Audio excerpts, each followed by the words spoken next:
meie kaasa kaitsemast Marti. Täna on ju mardipäev. Täna ootame mardisante külla kodus, ma usun ka, meil on kõik magusad kommid varutud, et meie mardisantidele, kui nad on oma tantsud ära teinud, jagada kommi.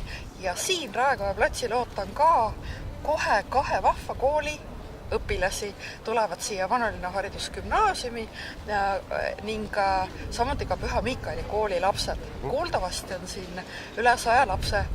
Nemad siis teevad, ma usun, Mardi laulu ja mina olen aru saanud, et ma pean olema valmis ka küsimustajale vastamiseks, nii et ootan põnevusega, missugused küsimusi mul siis küsitakse. Ja siis, kui on küsimused küsitud, vastused antud, Mardi laulud lauldud, mul on kaasas siin suur korvitäis komme. Nii et vahvat mardipäeva kõigile!